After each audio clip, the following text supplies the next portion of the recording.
Être agent de pastoral, c'est une grande question. D'abord, ça part de ma vie chrétienne. Je pense que de toute façon, être agent de pastoral, il y a quelque part où ça procède aussi de notre vocation baptismale. J'ai longtemps utilisé l'appellation agent de pastoral, discutant avec une consoeur qui me faisait valoir la pertinence du terme animateur de pastoral à cause d'anima, donc celui qui éveille, qui accompagne l'élévation des âmes.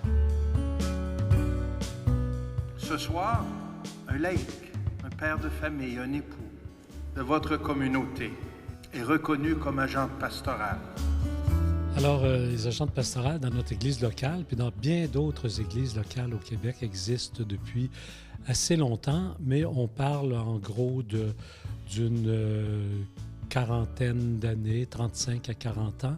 En fait, c'est au début des années 80 qu'on a commencé vraiment, je dirais, à tenir une réflexion plus systématique, plus formelle sur les agents de pastoral laïque. Alexandre, un frère et un témoin de plus qui est envoyé pour faire route avec nos frères et sœurs, qu'ils soient baptisés ou non, afin que cette bonne nouvelle qu'est Jésus-Christ renouvelle le monde. Une personne à la fois, une famille à la fois, une communauté à la fois. Alors, je m'appelle Alexandre Gauvin, je suis tout nouvellement agent de pastoral pour le diocèse de Québec, plus spécifiquement pour la paroisse Saint-Joseph de Lévis. Servir comme agent ou comme agente pastorale, donc se mettre au service de l'Église et emmène aussi à agir au nom de l'Église. Et ça, en soi, c'est un privilège qui entraîne aussi une certaine forme d'obligation. Donc, un privilège qui les distingue parmi le peuple de Dieu parce qu'ils deviennent donc des personnes appelées, qui ensuite vont être appelés pour une mission précise, dans un milieu précis, à partir d'un discernement que l'évêque va faire et son équipe. Mais en soi, un peu comme pour les prêtres et les diacres, être envoyé par l'évêque, c'est d'avoir été l'objet d'un choix, d'un discernement. Et normalement, une nomination est toujours faite pour le bien du peuple auquel on est envoyé. Donc, quand je parle de privilège, ça veut dire que quelqu'un a été choisi par l'évêque et il considère, en la regardant, cette personne-là, qu'elle va être un bien pour les gens auxquels il l'envoie. On appelle ça, on a une expression un peu, nous autres, en droit canonique, qui dit un décret qui fait une provision. Une provision, c'est positif, c'est pour le bien des personnes.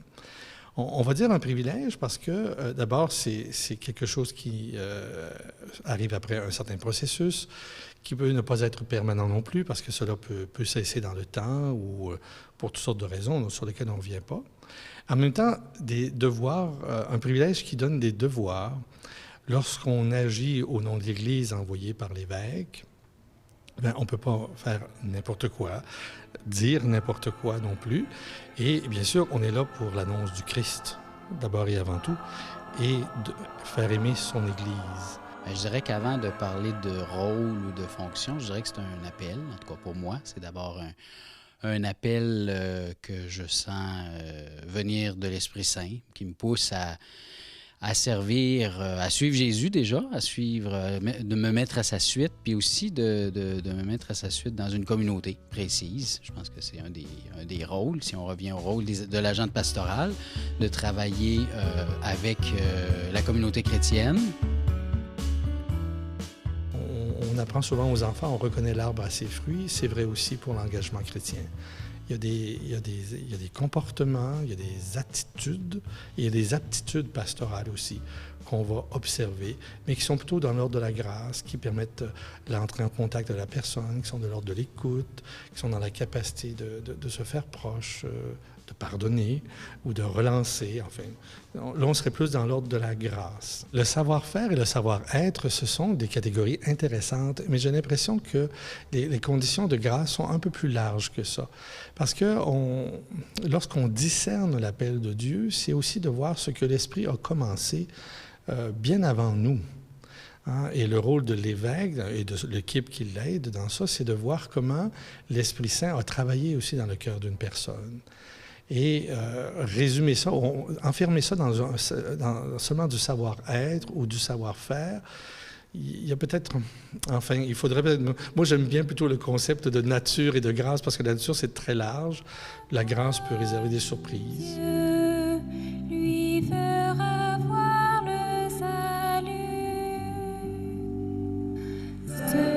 l'agent pastoral, c'est quelqu'un qui est d'abord proche de nous. C'est un grand collaborateur. C'est quelqu'un qui nous soutient aussi dans notre bénévolat. Et c'est un témoin. C'est un témoin du Christ, c'est un témoin pour la paroisse, c'est un témoin pour tous les gens qui travaillent aussi bénévolement dans la paroisse. C'est aussi un accompagnateur, comme disait Jean-Paul, mais c'est un accompagnateur dans notre vie spirituelle, dans notre engagement. C'est un témoin de sa vie privée à lui, de ce qu'il fait, de ce qu'il vit, et dans la vie de la communauté aussi. C'est un guide. Moi, je pense que c'est un guide, mais c'est surtout quelqu'un qui se dissout avec la communauté, qui est à l'épaule d'eux et avec qui on marche à l'intérieur de cette communauté-là et de nos engagements. Bien, en fait, la mission commune, c'est de faire connaître le Christ. Puis en fait, c'est moi, personnellement, ce que je pense, c'est que le bonheur, il est dans le fait, effectivement, de rencontrer la personne du Christ. Alors, si on crée les structures autour, si on aménage des choses pour que ça advienne dans le cœur des gens, bien, tant mieux, c'est ce qu'il faut faire. Puis, on ne peut pas ne pas le faire sans un certain nombre de structures et d'organisations. Puis, en même temps, chacun a sa part personnelle à faire, là. Mais comme agente diocésaine, c'est comme ça que je me situe. C'est un appel. Il y a quelque chose dans une optique différente de celle du prêtre qui donne sa vie totalement, il y a quelque chose de l'ordre du don de soi-même et de sa vie quand on est animateur et animatrice de pastoral. Chacun vit ça à sa manière et selon ses charismes, sa compréhension. On est marié, on a des enfants, c'est pas pareil, c'est différent, mais il y a quand même de ça. Personnellement, j'ai beaucoup de difficultés à concevoir la mission de l'agent pastoral comme un travail de fonctionnaire de 8 à 5, du lundi au vendredi. Je pense que l'animateur de pastoral qui vise cela comme objectif est appelé à quelque chose Enfin, s'il est heureux là-dedans, tant mieux, mais moi, je ne le serais pas. Je ne pense pas que Jésus fonctionnait du 9 à 5, du lundi au vendredi. Bien qu'il faille conserver un équilibre de vie, c'est bien sûr, c'est sûr.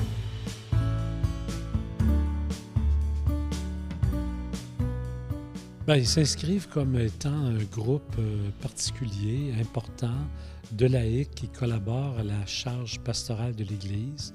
Et peut-être qu'on les considérera de plus en plus aussi comme des formateurs, parce qu'ils ont quand même une solide formation, souvent à l'égal de celle, au plan théologique et pastoral, de celle qu'ont reçues les ministres ordonnés, même une formation souvent plus poussée que celle des diacres, qui répondent, eux autres, à d'autres besoins, mais ils ont une formation semblable à celle des prêtres, par exemple.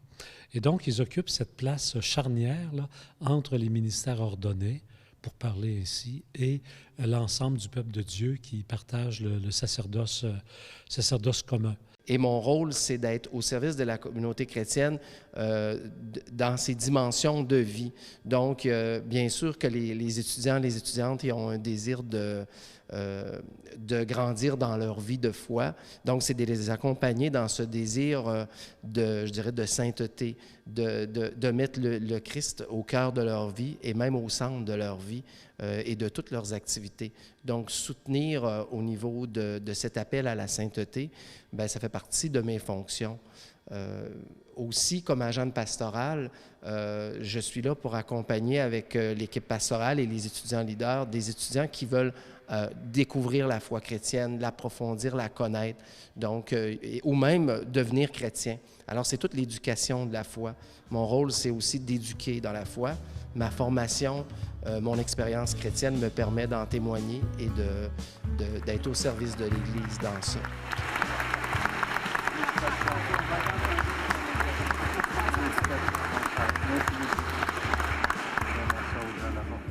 Notre nouvel agent pastoral. Le rôle ou la mission ou l'importance d'un agent pastoral, bien sûr, c'est toute la question de l'implication des laïcs dans l'Église d'aujourd'hui.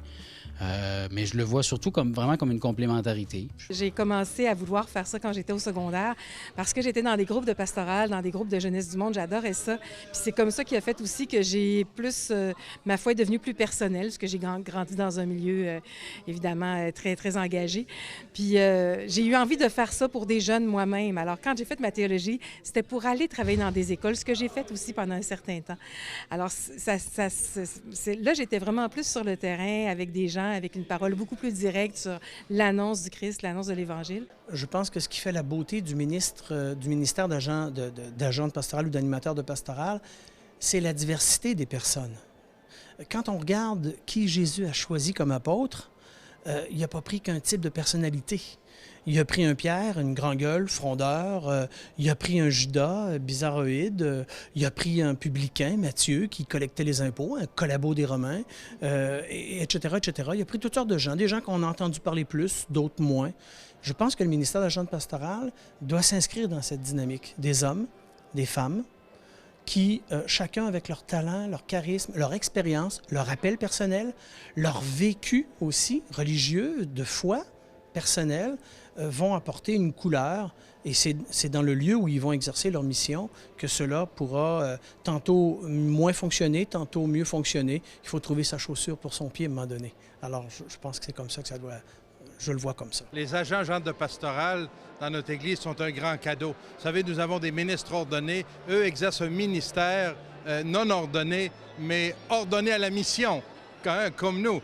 C'est un grand cadeau parce que les hommes et femmes qui sont agents de pastoral ont une préparation sérieuse en théologie, en pastoral. Ils ont été accompagnés, ils ont fait un stage, sont insérés dans les lieux comme sont les communautés chrétiennes et d'autres milieux de vie et d'engagement dans l'Église et soutiennent la mission en équipe.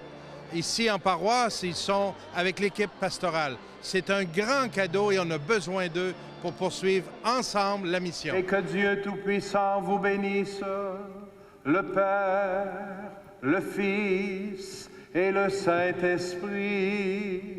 Amen.